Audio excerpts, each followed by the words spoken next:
Fala galera, fala queridos entomólogos e curiosos sobre os insetos. O assunto de hoje é a estrutura e a evolução das asas de insetos. Asas que são estruturas que causam um grande fascínio nas pessoas.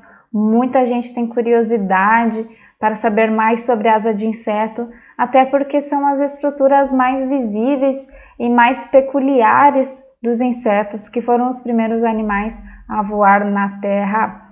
As asas, elas então permitem a diversificação e um sucesso muito grande dos insetos, porque permite que eles, além de habitarem novos ambientes, possam fugir de predadores, buscar por novos recursos, enfim, se aproveitar desse recurso tão especial que são as asas. Além disso, as asas também estão associadas a funções de termorregulação, a sinais sexuais, entre outros. E além disso, também muitas asas servem como estruturas miméticas e até de camuflagem no meio ambiente e conferem proteção.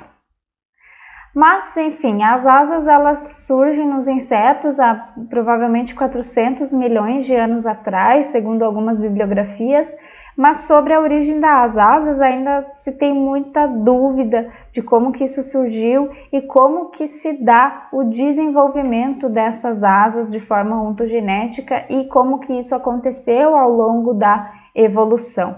Mas antes de falarmos um pouquinho sobre a evolução, vamos relembrar sobre os tipos de asas que tem nos insetos. Então, o tipo mais comum são as asas membranosas, que são as asas mais delgadas, mais fininhas, também são mais delicadas e geralmente transparentes. Nem sempre, às vezes tem cores opacas também, mas muitas vezes essas asas são transparentes. As asas do tipo tegmina, que podem ser encontradas em baratas, são asas que são levemente coriáceas. Então parece uma folha de papel, é levemente maleável, mas não é tão maleável quanto as membranosas. E nem tão enrijecidas quanto os élitros de besouros, que é o exemplo que está ali, um besouro de cor azul. Os besouros possuem élitros, as asas anteriores são modificadas em élitros, que é o quê? É uma asa muito coriácea, fortemente enrijecida e não tem muita função no voo, no bater das asas, mas tem maior função de proteção. E existe também o tipo hemiélitro, que é a asa em que a porção anterior ela é coriácea e enrijecida, não tão enrijecida quanto os élitros, mas um pouco mais do que as tegminas, são asas fortes, e a parte posterior dessa asa é membranosa. Isso é visível em percevejos.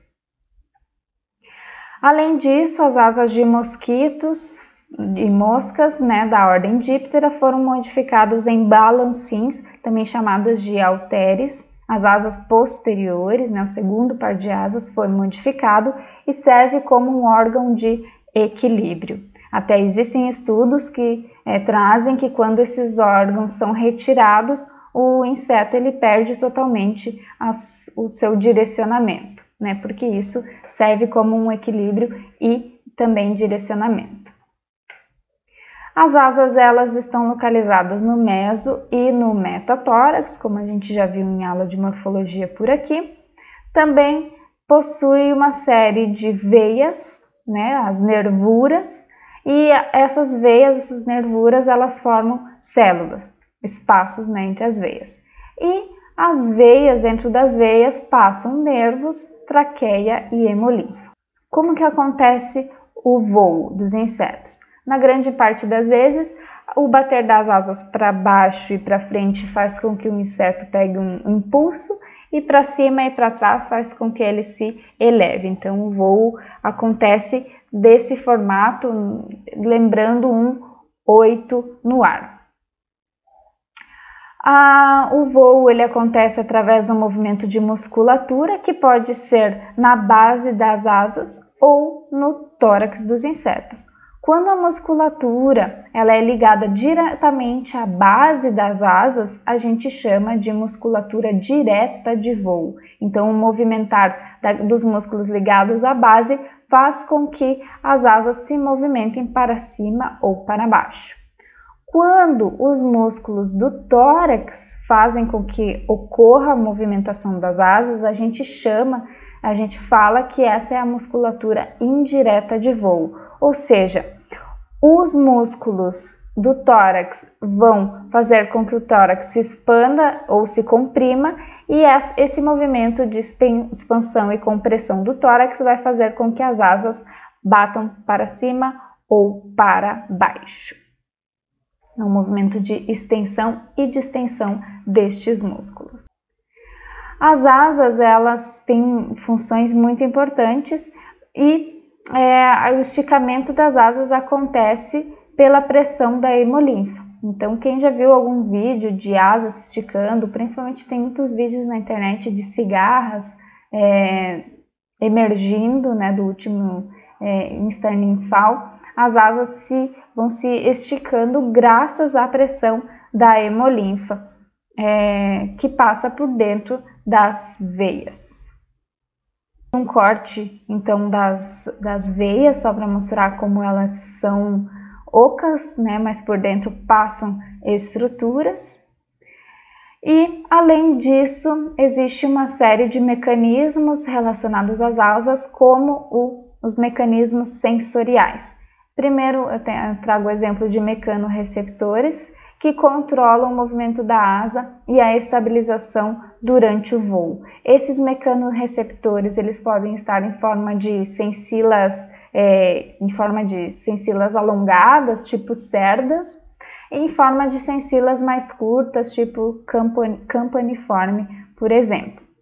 Além disso, em muitas asas existem órgãos auditivos, que também, né, são órgãos sensoriais, que captam vibrações do ar, vibrações que geram algum tipo de ruído no ar. Algumas asas também possuem quimiorreceptores, que até então ainda têm um papel pouco compreendido, mas os quimiorreceptores das asas se apresentam em forma de sensilas com poros. Sensilas com poros, geralmente elas são quimiorreceptoras. Então, na hora de identificar sensilas em estudos morfológicos, quando apresenta poro, já se espera que essa sensila tenha uma função quimiosensorial, quimiorreceptora. As células da epiderme, né, estão envolvidas no controle da hidratação das asas e servem como barreira protetiva contra patógenos. Essas células, elas também podem produzir hormônios de comunicação intraespecífica em alguns machos de Lepidoptera. Ou seja, as células das asas epidermais possuem alguns papéis, como até mesmo na produção de hormônios, como em Lepidoptera, onde são encontrados órgãos chamados de androcônia, que vão externalizar essas secreções formadas pelas células epidermais. As androcônias em Lepidoptera são escamas modificadas, né? Só para lembrar, as asas de Lepidoptera, elas são cobertas, o corpo de Lepidoptera, né, coberto por escamas. E aí, uma modificação de uma parte dessas escamas em androcônia formam órgãos que externalizam secreções de feromônios. Se a gente for observar um pouco mais a fundo, como fizeram os primeiros microscopistas que viram minúsculas partículas se movendo, né, rapidamente nas asas, a gente vai observar novamente que por dentro das veias vão passar hemolinfa, traqueias e nervos. Então, corte esse desenho esquemático aqui do PAS 2018, lembrando que eu vou deixar todas essas referências aqui na descrição. A gente tem que a maior parte central dessa veia vai passar a hemolinfa e de forma mais centralizada as traqueias e de forma mais periférica os nervos. Em insetos mais velhos, a circulação ela é mais lenta da hemolinfa e as asas, por consequência, vão ficar menos hidratadas e até mais quebradiças. Mas como que a hemolinfa ela entra para dentro dessas veias? Como que é o sistema de fluxo disso? Existem alguns sistemas, mas principalmente existem órgãos pulsáteis na base das asas que forçam a entrada da hemolinfa então para dentro das veias. Esses órgãos eles podem estar encontrados, eles estão encontrados no tórax, mas podem estar encontrados deslocados, às vezes mais na base, às vezes mais deslocados. Estão situados abaixo do escutelo, formando uma leve elevação na cutícula, como vocês podem ver ali o SC é o escutelo, e logo abaixo disso tem esses órgãos de forma avermelhada ali mostrando o vaso dorsal passando e logo acima os órgãos pulsáteis. Mas também, como eu falei, tem o vaso dorsal e do vaso dorsal parte o órgão pulsátil ou não. Então, no exemplo B, o vaso dorsal está diretamente ligado ao órgão pulsátil. E no exemplo C, o vaso dorsal ele não está diretamente ligado ao órgão pulsátil, ou seja, o contrário, né? O órgão pulsátil não está diretamente ligado ao vaso dorsal. Lembrando que o sistema circulatório dos insetos é formado de diversas estruturas, mas principalmente de um vaso dorsal que parte da região anterior até a posterior do corpo, dotado de corações que impulsionam a circulação da hemolinfa. Mesmo assim, o sistema circulatório de insetos é aberto e existe uma grande cavidade, a hemocele, por onde passa a hemolinfa. O vaso dorsal ele geralmente é interrompido na parte posterior, mas aberto na parte anterior, mas isso pode variar dependendo do grupo. Então, um exemplo, né, um esquema que o PAS 2018 traz para nós de órgãos pulsáteis, então que pode ser, no primeiro exemplo ali em verde, uma modificação do vaso dorsal, no segundo exemplo um diafragma, um órgão pulsátil, mas que não está ligado ao vaso dorsal e de forma única, e no terceiro exemplo, um diafragma, um órgão pulsátil de forma pareada.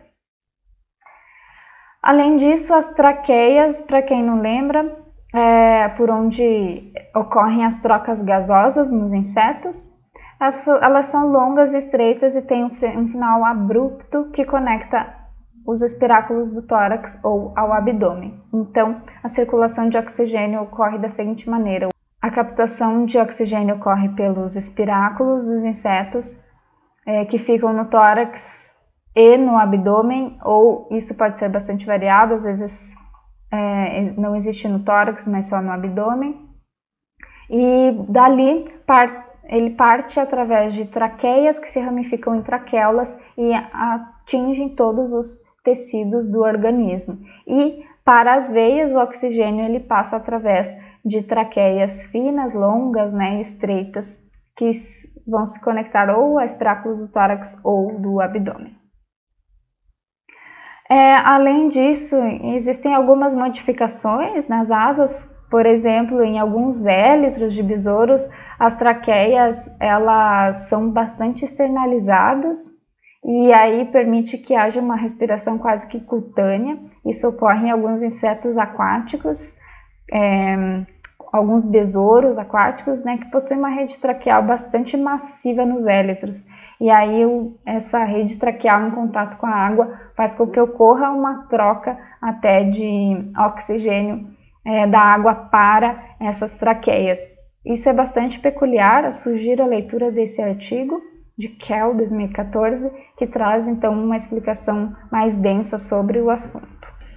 Bom, aqui só a ilustração, né, desse artigo, mostrando essa rede traqueal bastante densa, e aí o artigo presume, né, que esses élitros funcionam de uma forma análoga às brânquias traqueais comuns em insetos aquáticos. Então seria uma especialização, algo especial desse grupo de besouros e talvez seja encontrado em outros grupos também. Ainda para completar, em um estudo com besouros aquáticos, numerosos poros minúsculos foram descobertos no élitro, funcionando como um tipo especializado de plastrão. Se vocês lembram da live que a gente teve aqui sobre insetos aquáticos, a gente falou de plastrão, que é um órgão de respiração em insetos aquáticos, e em alguns besouros é encontrado não o plastrão, mas alguns poros no élitro que pode estar funcionando como um plastrão, né? Uma forma especializada para trocas gasosas. E voltando a essa questão, né, do surgimento das asas, existem diversas hipóteses sobre a evolução dessas estruturas, mas duas hipóteses em especial competem entre si e são as mais famosas, as mais conhecidas, que são as hipóteses dos lobos paranotais e a hipótese dos apêndices. Agora que eu vi que o lobos paranotais ficou separado, ele ficou feinho, mas enfim. Então, essas duas hipóteses, os lobos paranotais foi fortemente defendida por Miller e por Crampton, e hipóteses de apêndices tem sido fortemente defendida por Gegenbauer, Oken, Wigglesworth e Kukalova-Peck. A hipótese de apêndices ela tem sido mais extensivamente estudada com estudos de ontogenia, de evolução. Bom, a hipótese dos lobos paranotais ela foi proposta por Miller em 1873 e ela tem caído um pouco em consideração nos últimos anos. Foi Crampton que revisou diversas hipóteses sobre a origem das asas e deu esse termo de lobos paranotais para essa teoria de Miller. A hipótese dos lobos paranotais ela vai sugerir que as asas se originaram a partir de abas aerodinâmicas laterais nos notos torácicos, que permitiam que os insetos aterrissassem depois de saltar ou quando soprados pelo vento. Então, basicamente, se desenvolveram lobos no dorso do tórax e, a princípio, isso servia como abas aerodinâmicas e que, com o tempo, foram se especializando para o voo. E aí, os lobos eles se desenvolveram estruturas articuladas na base das asas. Dessa forma, as asas elas teriam evoluído por expansão progressiva de pregas laterais do dorso do tórax, que são os lobos paranotais. Isso foi visto em alguns insetos antigos, como Paleodictyoptera, grupos, insetos do grupo Paleodictyoptera, como Stenodictya lobata, que é o exemplo que eu trago aqui nesse desenho. Como foi visto esses lobos paranotais, por muito tempo acreditou-se nessa teoria, parecia que isso era mais fácil, de acontecer. Mas os estudos recentes eles têm sugerido outras finalidades até para esses lobos, como cobrir base de espiráculos, proteger contra predadores, desempenhar outras funções como termorreguladoras ou até mesmo ser estruturas atrativas para o acasalamento, e tem considerado que isso não tenha sido estrutura precursora para o desenvolvimento das asas. Depois, então, vieram hipóteses dos apêndices, e esses apêndices podem ser bem variados. Existem subdivisões para essas hipóteses, como as duas principais que eu trago aqui de brânquias e exitos. Então, essa hipótese também pode ser conhecida como teoria branquial ou teoria dos exitos, quando ela é vista de forma separada, tratando-se dos apêndices. Também é chamada de teoria das pernas. Essa hipótese ela foi proposta lá no século XIX por Gegenbauer, que se inspirou em sugestões que o Oken, lá em 1800 e tantos, 1809 a 11, já tinha feito sobre o surgimento das asas. Wigglesworth revisou essa hipótese e buscou apoio também em estudos paleontológicos, assim como Kukalova-Peck, a partir de 1980. Então, essa hipótese ela tem mais embasamentos com base em estudo ontogenético, também estudos paleontológicos e de evolução, e tem sido uma hipótese fortemente aceita nos dias atuais. Essa teoria ela supõe que as asas elas são serialmente homólogas a alguma outra estrutura, principalmente as brânquias abdominais móveis, que são vistas em náiades aquáticas, por exemplo, de efemérides. Ou seja, as asas elas surgiram de apêndices que funcionavam como brânquias aquáticas ou como outra estrutura, pode ser até deslizamento no solo. Então, segundo a Kukalova-Peck, as asas e as brânquias abdominais elas são serialmente homólogas e elas surgem a partir de segmentos basais das pernas. Então, houve uma fusão de artículos da perna com regiões pleurais do tórax e a seguir uma migração disso para a região dorsal e o desenvolvimento das asas, da protoasa e depois da asa verdadeira. Esse estudo ele é apoiado por estudos de desenvolvimento e que demonstram que células primordiais das asas elas derivam do mesmo grupo de células que formam o primórdio de pernas ou de brânquias. Então, esses estudos de desenvolvimento envolvendo genética, eles demonstram que existem genes associados similares, por exemplo, genes PDM e genes ápteros, são genes que são expressos tanto nos primórdios das asas dos insetos quanto nos primórdios das pernas, e por isso se imagina que tenha alguma relação de homologia entre essas estruturas. Mas isso ainda se tem muitas dúvidas sobre o assunto, não se tem uma hipótese certeira, realmente é isso, e a ciência é isso, né? São hipóteses, são estudos, e ainda há muito a se discutir, e a literatura ela é muito vasta em relação a esse assunto, existem muitas teorias que a gente pode trazer aqui também, mas de uma forma muito geral, é isso que a gente tem sobre estrutura e evolução das asas. Eu espero que vocês tenham gostado e que deixem comentários sobre o que faltou ou sobre algumas dúvidas. Se não quiserem escrever comentários também podem enviar e-mail. Eu vou deixar as referências aqui do resumão que eu fiz aqui na aula, mas os textos são muito legais, muito divertidos, muito bons de ler, cheios de conteúdo. Caso alguém tenha interesse, fique à vontade para estudar um pouquinho mais. Beleza? Então, por hoje é isso. Fiquem todos bem, um grande abraço e até a próxima!